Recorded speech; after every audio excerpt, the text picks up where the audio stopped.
2020 പുറത്തിറങ്ങിയ ഒരു Chinese ഡ്രാമയാണ് go ahead. പരസ്പരം രക്തബന്ധമല്ലാത്ത സഹോദരങ്ങളുടെ കഥയാണിത്. സീരീസിന്റെ തുടക്കത്തിൽ തന്നെ ഒരു ചെറിയൊരു പെൺകുട്ടി അവളുടെ ഫ്ലാറ്റിന് മുമ്പിൽ നിലത്തിരുന്നിട്ട് ഇങ്ങനെ ചിത്രം വരയ്ക്കുകയാണ്. അപ്പോഴാണ് അതുവഴി ഒരു ലോറി വരുന്നത്. ആ ലോറിയിൽ ഒരുപാട് സാധനങ്ങൾ നിറച്ചിട്ടുണ്ടായിരുന്നു. അതിൽ നിന്ന് ഒരു ചേർ താഴേക്ക് വീഴുകയും ആ കുട്ടി പെട്ടെന്ന് നെട്ടി നീക്കുകയും ചെയ്യുന്നുണ്ട്. അപ്പോൾ തന്നെ അവളുടെ അച്ഛൻ ഓടി വന്നിട്ട് എന്താ പറ്റി മോളെ എന്നൊക്കെ ചോദിക്കുന്നുണ്ട്. അവളുടെ അച്ഛനെ അവരുടെ റൂമിനടുത്തായിട്ട് ഒരു ചെറിയ റെസ്റ്റോറൻറ്റ് ഉണ്ടായിരുന്നു. അപ്പോൾ അയാൾ ഇവളോട് ഞാൻ ചോദിക്കുന്ന സമയത്ത് തന്നെ ആ ലോറിയിൽ നിന്ന് അതിൻ്റെ ഉടമസ്ഥനെ ഇറങ്ങി വന്നിട്ട് എന്തെങ്കിലും പറ്റുമോ എന്നൊക്കെ കുട്ടിയോട് ചോദിക്കുന്നുണ്ട്. എന്നിട്ട് ഇവർ രണ്ടുപേരും പരസ്പരം പരിചയപ്പെടണം. ഇയാൾ ഇവരുടെ റൂമിനടുത്തായിട്ട് പുതിയ താമസിക്കാനായിട്ട് വന്നതാണ്. അയാളൊരു പോലീസ് ഓഫീസറായിരുന്നു. ഇവർ രണ്ടുപേരും പരസ്പരം പരിചയപ്പെട്ടിട്ട് അവരവിടുന്ന് പോവുകയാണ്. അപ്പോൾ ഈ കുട്ടിയുടെ അച്ഛനെ കുട്ടിയോട് ചോദിക്കുന്നുണ്ട്, നീ എന്താ മോളെ ഇവിടെ ചെയ്തിരുന്നത് എന്ന് ചോദിക്കുമ്പോൾ ആ കുട്ടി അവിടെ ഇങ്ങനെ ഒരു ചിത്രം വരച്ചിട്ടുണ്ടായിരുന്നു. അപ്പോൾ അത് ഞാനിവിടെ ചിത്രം വരയ്ക്കായിരുന്നു അച്ഛ എന്നൊക്കെ പറഞ്ഞിട്ട് ആ കുട്ടി അത് കാണിച്ചു കൊടുക്കുന്നുണ്ട്. അയാൾ ആ കുട്ടിയെ ഇങ്ങനെ സ്നേഹത്തോടെ തലോടിയിട്ട് അവരുടെ റൂമിലോട്ട് പോവുകയാണ്. പിന്നീട് കാണിക്കുന്നത് പുതിയതായിട്ട് വരുന്ന പോലീസുകാരനും അയാളുടെ ഭാര്യയും കൂടി ഓരോ സാധനങ്ങളും ഒതുക്കി വെക്കുന്നതാണ്. അപ്പോൾ അവരിങ്ങനെ ഒതുക്കി വെക്കുന്ന കൂട്ടത്തിലെ ഈ ഭാര്യ ഇങ്ങനെ ഈ പോലീസുകാരനോട് പറയുന്നുണ്ട്, നിങ്ങൾ ആ താഴത്തെ റൂമിലുള്ള ആളോട് ഇങ്ങനെ അയാളുടെ ഭാര്യയെ കുറിച്ചൊന്നും ചോദിക്കരുത്. അയാളുടെ ഭാര്യ രണ്ടാമത് ഗർഭിണിയായ സമയത്ത് ബ്ലഡ് പ്രഷർ കൂടിക്കാണ്ട് അയാളുടെ ഭാര്യയും ആ കുഞ്ഞും മരണപ്പെടുകയാണ്. അപ്പോൾ 1 വർഷം ആവണതേ ഉള്ളൂ എന്നൊക്കെ ആ സ്ത്രീ അയാളോട് പറയുന്നുണ്ട്. അപ്പോൾ അയാൾക്കും തന്നെ ഭയങ്കര സങ്കടം തോന്നുന്നു, പാവാണെന്നൊക്കെ പറഞ്ഞിട്ട് പിന്നെ പറഞ്ഞ സമയത്ത് ആ സ്ത്രീയും പറയുന്നുണ്ട്, ഒരു കണക്കിന് നമ്മളും അവരെ പോലെ തന്നെ അല്ലേ എന്നൊക്കെ ആ സ്ത്രീയും പറയുന്നുണ്ട്. അപ്പോൾ കേൾക്കുമ്പോൾ അയാൾക്ക് എന്തോ ഒരു വിഷമൊക്കെ ഫീൽ ചെയ്യുന്നുണ്ട്. പക്ഷെ എന്നിട്ട് അയാൾ അപ്പോൾ തന്നെ വിഷയം മാറ്റുകയാണ്. എന്നിട്ട് ആ സ്ത്രീ അവിടെ നിന്ന് അവരുടെ മകൻ്റെ അടുത്തേക്ക് പോവുകയാണ്. അവർക്കൊരു 7 വയസ്സായിട്ടുള്ളൊരു ചെറിയ ആൺകുട്ടി ഉണ്ടായിരുന്നു. അപ്പോൾ ആ കുട്ടിയുടെ റൂമിലേക്ക് വന്നപ്പോൾ ആ കുട്ടി എന്തോ ഒളിപ്പിക്കുന്നത് പോലെ ഇതിന് തോന്നി. അവർ ആ കുട്ടിയോട് ചോദിക്കുന്നുണ്ട്, നീ എന്താ അവിടെ ഒളിപ്പിക്കുന്നത് ചോദിച്ചപ്പോൾ ആ കുട്ടി പറഞ്ഞേ ഒന്നുമില്ല മമ്മ, ഞാൻ ഒന്നും ഒളിപ്പിക്കുന്നില്ല എന്നൊക്കെ പറയുമ്പോൾ ആ സ്ത്രീ ആ കുട്ടീനെ അവിടെ നിന്ന് മാറ്റിക്കാണ്ട് കട്ടിലിൻ്റെ അടിയിലായിരുന്നു ഒളിപ്പിച്ചത്. അപ്പോൾ ആ സ്ത്രീ അവിടെ നിന്ന് ആ കുട്ടീനെ മാറ്റിക്കാണ്ട് ആ സ്ത്രീ അടുത്ത് നോക്കുമ്പോൾ ഒരു ചെറിയ പെൺകുട്ടിയെ പിടിച്ച് നിൽക്കുന്ന അവൻ്റെ അമ്മയും അച്ഛനും പിന്നെ അവനും കൂടി നിൽക്കുന്ന ഒരു ഫോട്ടോ ആയിരുന്നു, ഒരു ഫ്രെയിം ആയിരുന്നു അത്. അതിൽ കുറച്ച് ചെറിയ കുട്ടികളുടെ ടോയ്സും ഇതൊക്കെ ഉണ്ട്. അപ്പോൾ അതൊക്കെ കണ്ടിട്ട് ആ അമ്മ ഭയങ്കരമായിട്ട് ഇമോഷണലായിട്ട് ഇങ്ങനെ കരുതിയിട്ട് അതൊക്കെ ചീന്തിടുകയാണ്. എന്നിട്ട് ആ കുട്ടീനെ ചീത്ത പറഞ്ഞിക്കാണ്ട് ആ സാധനങ്ങളൊക്കെ എടുത്തിട്ട് വേസ്റ്റ് ബാസ്ക്കറ്റിൽ കൊണ്ടുപോയിടുകയാണ്. അപ്പോൾ കൊണ്ടുപോയിട്ട് തിരിഞ്ഞപ്പോൾ തന്നെ നേരത്തെ കാണിച്ച ചെറിയ പെൺകുട്ടി ഉണ്ടല്ലോ, അവളുടെ പേര് ജിയാൻ എന്നാണ്. അവളാണ് ഇതിൽ ശരിക്കും നായിക. അവൾ കുറച്ച് ഐസ്ക്രീം കൊടുക്കാണ്ട് ആൻറ്റിക്ക് കൊടുത്തിട്ട് പറയുന്നുണ്ട്, ആൻറ്റി ഇത് അവർക്ക് കൊടുത്തോളൂ, ഇത് ഞങ്ങളുടെ കടയിലുണ്ടാക്കിയ ഐസ്ക്രീമാണെന്ന് പറയുമ്പം ആൻറ്റി പറയുന്നുണ്ട്, വേണ്ട മോളെ നല്ല ഐസ്ക്രീമൊന്നും കഴിക്കണം കൊടുത്തില്ലല്ല എന്നൊക്കെ പറഞ്ഞിട്ട് ആൻറ്റി തിരിച്ച് പോവുകയാണ്. അപ്പോൾ ആ കുട്ടി ഇങ്ങനെ തിരിഞ്ഞിങ്ങനെ നോക്കുന്ന സമയത്താണ് ആ ബാസ്ക്കറ്റിൽ ആൻറ്റി കൊണ്ടുവച്ച സാധനം കാണുന്നത്. പിന്നീട് കാണിക്കുന്നത് രാത്രിയിൽ ലീ ഹൈച്ചാവ് എന്ന പെൺകുട്ടിയുടെ അച്ഛൻ അവളെ ഫുഡ് കഴിക്കാൻ വേണ്ടി വിളിക്കുകയാണ്. അപ്പോൾ അത്ര വിളിച്ചിട്ട് അവളിങ്ങനെ വരുന്നില്ല. അപ്പോൾ അയാൾ ഇവളെയും തന്നെ അവളുടെ റൂമിലോട്ട് പോവുകയാണ്. എന്നിട്ട് അവളെ റൂമിൽ ഡോർ തുറന്നിട്ട് നീ ഭക്ഷണം കഴിക്കാൻ വാ എന്ന് പറഞ്ഞിട്ട് അയാൾ തിരിഞ്ഞ് പോകുമ്പോൾ ഞാൻ അച്ഛനെ വിളിച്ചിട്ട് പാപ്പ എന്തോന്ന് നോക്കുക എന്ന് പറഞ്ഞിട്ട് അവൾ ചെയ്യുന്ന കാര്യം കാണിച്ചു കൊടുക്കണം. അപ്പോൾ ആ പോലീസുകാരൻ്റെ ഭാര്യ വേസ്റ്റിലിട്ടിരുന്ന ആ ഫോട്ടോ ഫ്രെയിമും ആ കുട്ടിയുടെ ടോയ്സും ഒക്കെ അവളെടുത്ത് കൊടുത്തിട്ട് അവളത് ശരിയാക്കി വെക്കുകയാണ്. അപ്പോൾ ഫോട്ടോ ഒക്കെ നല്ല കറക്റ്റിൽ വെക്കാൻ നോക്കുകയാണ്. അപ്പോഴാണ് ഇയാൾ വന്നത്. എന്നിട്ട് അയാൾക്ക് കാണിച്ചു കൊടുക്കുമ്പോൾ അയാൾ ചോദിക്കുന്നുണ്ട്, ഇത് എവിടെ നിന്ന് എനിക്ക് കിട്ടിയതെന്ന് ചോദിക്കുമ്പോൾ ചെയ്യാൻ പറയാണ് അത് ആ ആൻറ്റി വേസ്റ്റിലിട്ടതായിരുന്നു. അപ്പോൾ കണ്ടപ്പോൾ ഞാൻ എടുത്തുകൊണ്ട് പോകുന്നതാണെന്ന് പറയുന്നുണ്ട്. അപ്പോൾ പറയുന്നത് മറ്റുള്ളവർ ഒഴിവാക്കിയതൊന്നും നീ അത് യൂസ് ചെയ്യാൻ പാടില്ല എന്നൊക്കെ പറഞ്ഞ കുട്ടിയെ ഉപയോഗിക്കണം. പക്ഷേ എന്നിട്ട് അത് തിരിച്ചു കൊണ്ടുവിടാൻ പറഞ്ഞിട്ട് അവൾ കേൾക്കുന്നില്ല, അവൾ സമ്മതിക്കുന്നില്ലായിരുന്നു. ഇത് വേണമെന്ന് വാശി പിടിച്ചിട്ട് അവളത് മാറ്റി വെക്കുകയാണ്. എന്നിട്ട് അവർ ഡിന്നർ കഴിക്കാൻ പോകുകയാണ്. പിന്നീട് പിറ്റേ ദിവസം കാണിക്കുന്നത് ഇവരുടെ റെസ്റ്റോറൻറ്റിലേക്ക് ജിയാൻ്റെ മുത്തശ്ശി വരികയാണ്. എന്നിട്ട് ജിയാൻ്റെ മുത്തശ്ശി അയാളോട് പറയുന്നുണ്ട്, നീ എൻ്റെ ഡ്രസ്സൊക്കെ നല്ല നീറ്റിൽ മാറ്റി നിൽക്കുന്നൊക്കെ പറയുമ്പോൾ എന്തിനാണ് മാറ്റി നിൽക്കുന്നത് ചെയ്യുമ്പോൾ നിന്നെ കാണാനൊരു പെൺകുച്ചി വരുന്നുണ്ടെന്നൊക്കെ പറയുന്നുണ്ട് ഞാൻ ഇതിപ്പോൾ മാറ്റിയതാണ്, നല്ല ഡ്രസ്സാണല്ലോ എന്നൊക്കെ പറയുമ്പോൾ ആ മുത്തശ്ശി പറയുന്നത് നീ ആ ഏപ്രണയെങ്കിലും കഴിച്ച് വെക്കുമെന്ന് പറയുമ്പോൾ അയാൾ ഏപ്രണം കഴിച്ച് വെച്ചിട്ട് പോവാണ്.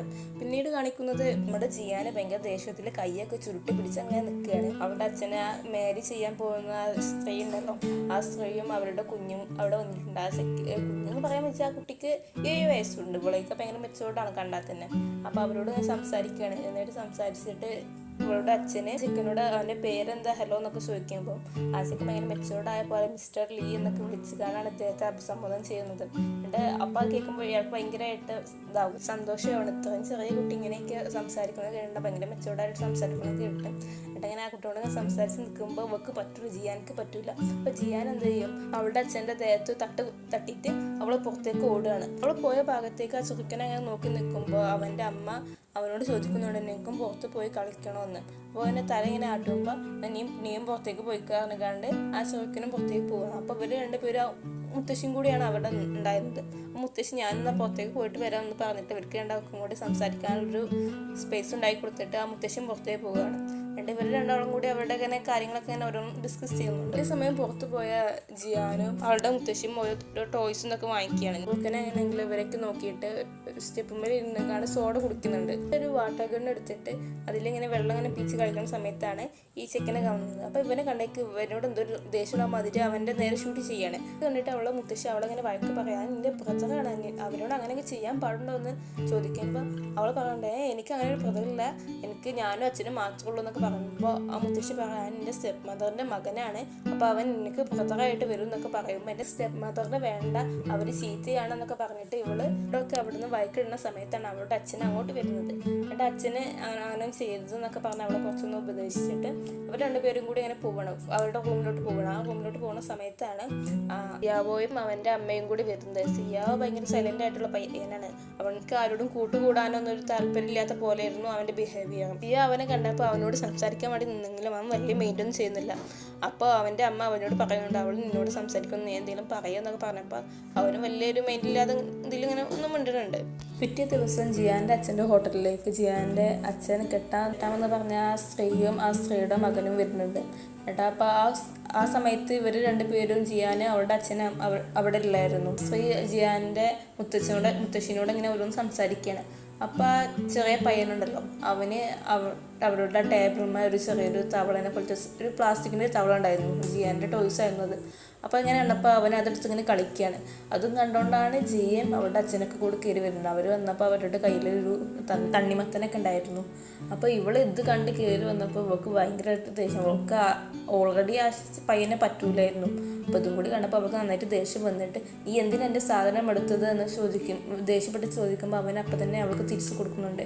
എനിക്ക് വേണം, നീ എടുത്തതല്ലേ എന്ന് പറഞ്ഞിട്ട് അവളത് നിലത്തേക്ക് ഇടുന്നുണ്ട്. അതൊക്കെ കണ്ടിട്ട് അവളുടെ അച്ഛന് അവളെ ചീത്ത പറയണം, നീ ഇങ്ങനെയൊക്കെ ചെയ്യാൻ പാടുണ്ടാവും, ഇവർ നമ്മുടെ വീട്ടിലേക്കൊന്ന് ഗസ്റ്റാണ്, ഗസ്റ്റ് ദൈവത്തിനെ പോലെയാണ്, അപ്പം ഇങ്ങനെയൊന്നും ചെയ്യാൻ പാടില്ല എന്നൊക്കെ പറഞ്ഞ് അവളെ ഒന്ന് ചെറുതായിട്ടൊന്ന് ചീത്ത പറഞ്ഞിട്ട് അയാൾ അവർ കൊടുക്കുന്ന ആ തണ്ണിമത്തിനെ അവർക്കൊക്കെ വീതിച്ച് കൊടുക്കുകയാണ്.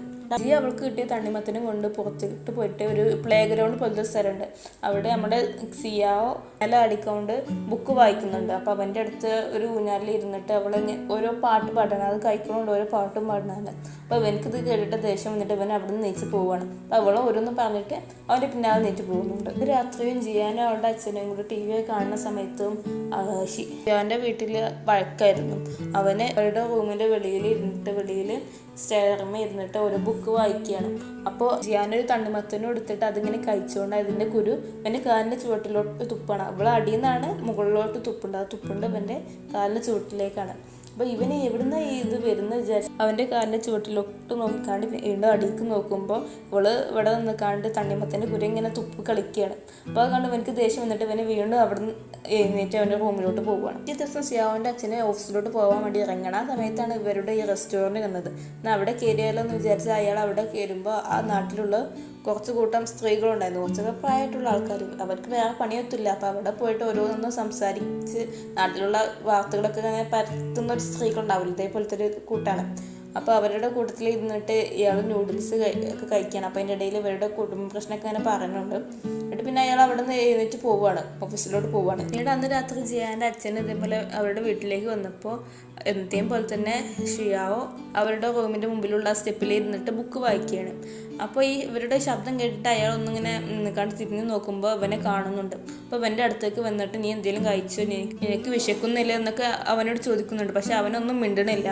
അപ്പോൾ ജിയാൻ്റെ അച്ഛൻ തിരിച്ച് പോവുകയാണ്. അപ്പോൾ 2 സ്റ്റെപ്പ് ഇറങ്ങിയിട്ട് വീണ്ടും അവൻ്റെ അടുത്തേക്ക് വന്നിട്ട് അവനോട് പറയുന്നുണ്ട്, നിനക്ക് എപ്പോൾ വേണമെങ്കിലും അങ്ങോട്ട് വരാം, നീ ആ വാതിലുമ്പോൾ ഒരു നോക്ക് ചെയ്താൽ മതി, അപ്പോൾ എപ്പോൾ വേണമെങ്കിലും വരാം എന്നൊക്കെ പറഞ്ഞിട്ട് അയാൾ അവിടെ നിന്ന് പോവുകയാണ്. അപ്പോൾ സിയാൻ ഇങ്ങനെ മിണ്ടാതെ ഇങ്ങനെ അവിടെ നിന്ന് ഇരുന്നിക്കാണ്ട് അവരുടെ റൂമിൻ്റെ ഡോർമൊക്കെ ഇങ്ങനെ നോക്കുന്നുണ്ട്. പിറ്റേ ദിവസം ജിയൻ്റെ അച്ഛൻ കിട്ടാതിരുന്ന ആ സ്ത്രീ ഉണ്ടല്ലോ, ആ സ്ത്രീ ഒറ്റയ്ക്ക് ഇവരുടെ വീട്ടിലോട്ട് വരണം. എന്നിട്ട് ഇയാളോട് ഇങ്ങനെ ഓരോന്ന് സംസാരിക്കുന്ന കൂട്ടത്തിൽ പറയുന്നുണ്ട്, ഞാൻ എൻ്റെ മകനെ ശരിക്കും നോക്കിയിട്ടില്ല എന്നൊക്കെ ഇങ്ങനെ ഓരോന്ന് അവരുടെ പഴയ കാര്യങ്ങളൊക്കെ ഇങ്ങനെ പറയാണ്. അപ്പോൾ ജിയൻ്റെ അച്ഛൻ അതേപോലെ തന്നെ ഓരോന്ന് ഇങ്ങനെ പറയുന്നു, അയാളുടെ കാര്യങ്ങൾ, അയാളുടെ പാസ്റ്റിൽ നടന്ന കാര്യങ്ങളൊക്കെ ഇങ്ങനെ ഇവളോട് ഇങ്ങനെ പറയുന്നുണ്ട്. പിന്നീട് സിയാവോ ഒറ്റയ്ക്ക് ആ പ്ലേ ഗ്രൗണ്ടിൽ ഊഞ്ഞാലിൽ ഇരുന്നിട്ട് ഇങ്ങനെ ബുക്ക് വായിക്കുകയാണ്. അപ്പോൾ അവൻ്റെ അടുത്ത് കുറച്ച് കുട്ടികൾ വന്നിട്ട് ഇവനോട് പറയണം, നിൻ്റെ അമ്മയും അച്ഛനും എപ്പോഴും വഴക്കാണല്ലേ, അപ്പോൾ ഞങ്ങൾ നിന്നെ കാട്ടിയ നിൻ്റെ അച്ഛനും അമ്മയൊന്നും ചോദിക്കാൻ വരില്ലല്ലേ എന്നൊക്കെ പറഞ്ഞ് ഇവനെ ഓരോന്ന് പറഞ്ഞ് കളിയാക്കുകയാണ്. അപ്പോൾ അവനെ അവിടെ നിന്ന് നീച്ച് പോകാൻ നിൽക്കും. അവർ വീണ്ടും ഇവൻ്റെ മുമ്പിൽ വന്നിട്ട് നീ എവിടേക്ക് ഈ പോകുന്നത് എന്ന് പറഞ്ഞ് കഴിയുമ്പോഴേക്കും അവൻ വീണ്ടും അവരെ തള്ളി പോകാൻ നിൽക്കുകയാണ്. അപ്പോൾ ആ തടിച്ചിട്ട സെക്കൻഡ് ഇവനെ ഒന്നുകൊണ്ട് പുഷ് ചെയ്യും. അത് കണ്ടിട്ടാണ് ജിയാൻ വരുന്നത്. അവൾ ദേഷ്യപ്പെട്ട് ഓടി വന്നിട്ട് ഈ തടിയൻ്റെ കയ്യിൽ കയറി കടിക്കുകയാണ്. ജിയാൻ ഓടി വരുന്നത് കണ്ടിട്ട് അവളുടെ പിന്നാലെ തന്നെ സീക്കി ഓടി വരുന്നുണ്ട്. എന്നിട്ട് അവനും കൂടി ഇവരുടെ കൂടെ ഫൈറ്റിൽ കൂടുന്നുണ്ട്. പിന്നെ ഇവർ 3 പേര് ആ പിള്ളേരണ്ട് അടിച്ച് ഓടിക്കുകയാണ് അവിടുന്ന്. ഇവർ മറ്റവരെ അടിച്ച് ഓടിക്കുന്ന കൊടുത്തത് 2 പേർക്ക് നല്ല പരിക്ക് പറ്റണമുണ്ട്. പിന്നീട് ജിയാൻ്റെ അച്ഛൻ്റെ അടുത്തേക്ക് ആ തടിച്ചിട്ടുള്ള കുട്ടിയുടെ അമ്മയും വന്നിട്ട് ഇവരെ ചീത്ത പറഞ്ഞു, ഇവരങ്ങനെ ചെയ്തു, ഇവരിങ്ങനെ ചെയ്തു, ഇവരാണ് എൻ്റെ കുട്ടീനെ അടിച്ചത് എന്നൊക്കെ പറയുമ്പോൾ ജിയാൻ്റെ അച്ഛൻ്റെ 2 സൈഡിലായിട്ട് അവർ 2 പേരും നിൽക്കുന്നുണ്ടായിരുന്നു. 2 പേരും കൈയും കെട്ടി തലയും താത്തിയാണ് നിൽക്കുന്നത്. എന്നിട്ട് അവർ 2 പേരെയും കൂടി നോക്കിക്കാണ്ട് ആ പയ്യൻ്റെ അമ്മയുടെ മുഖത്ത് നോക്കിക്കാണ്ട് പറയുന്നുണ്ട്, ഇവരേക്കാൾ 2 വയസ്സിൻ്റെ മൂത്തതല്ലേ ഇവൻ കുറച്ച് പക്വത വേണ്ടെന്നൊക്കെ പറഞ്ഞിട്ട് അവരെ ചെറുതായിട്ടൊന്ന് സോപ്പിടുന്നൊക്കെ ഉണ്ട്. പിന്നീട് അവരുടെ ഹോട്ടലിൽ വന്നിട്ട് ഫുഡ് കഴിക്കാനൊക്കെ ഫ്രീ ആയിട്ട് ഫുഡ് കഴിക്കാനൊക്കെ പറഞ്ഞിട്ടാണ് അവരെ പറഞ്ഞയക്കുന്നത്. പിന്നീട് സീക്കുവിൻ്റെ അമ്മ പറയുന്നുണ്ട്, ഇവൻ ആദ്യമായിട്ടാണ് ഇങ്ങനെ ഒരു പ്രശ്നത്തിൽ പെടുന്നത്, ഇവന് ഇതുവരേക്കും കുട്ടികളായിട്ടും ഇത്ര അടുപ്പത്തിലോ അല്ലെങ്കിൽ ഒരു പ്രശ്നത്തിനോ ഇവന് പോവാറില്ല എന്നൊക്കെ സന്തോഷത്തോടെ പറയാണ്. പിന്നീട് അവരെല്ലാവരും കൂടി ഭക്ഷണം കഴിക്കാൻ ഇരിക്കുന്ന സമയത്ത് ജിയാൻ്റെ അച്ഛൻ അവളോട് പറയണേ, നീ ഈ പാവം പിടിച്ച ചിക്കനും കൂടി വെറുതെ അടി വാങ്ങിച്ച് കൊടുത്തല്ലോ എന്നൊക്കെ പറയുമ്പോൾ അവൾ പറയണം, ഞാനൊന്നും അവനെ അടിക്ക് വിളിച്ചിട്ടൊന്നുമല്ല, അവന് സ്വയം വന്നതാണെന്ന് അവൾ പറയുമ്പോൾ അവനും പറയുന്നുണ്ട്, അങ്കിളെ ഞാൻ സ്വയം വന്നതാണ്, അല്ലാതെ അവൾ വിളിച്ചിട്ടില്ല എന്ന്. എന്നിട്ട് അവരൊക്കെ ഭക്ഷണം കഴിക്കാൻ നിൽക്കുന്ന സമയത്ത് വീണ്ടും ഡോറിൽ നോക്കി നിൽക്കുകയാണ്. അപ്പോൾ അവളുടെ അച്ഛനെ എഴുന്നേക്കാൻ നിന്നിട്ട് വീണ്ടും സീറ്റിലോട്ട് ഇരുന്നിട്ട്, നീ ഇനി ഇതുപോലെ വേറെ ആരെങ്കിലും അടിച്ചിട്ട് അവൾ പരാതിയുമായി വരികയാണോ എന്ന് ചോദിക്കുകയാണ്. അതൊരിക്കുമാണ് നമ്മുടെ ഫസ്റ്റത്തെ എപ്പിസോഡ്. അടുത്ത എപ്പിസോഡുമായി ഞാൻ ഉടനെ വരാം.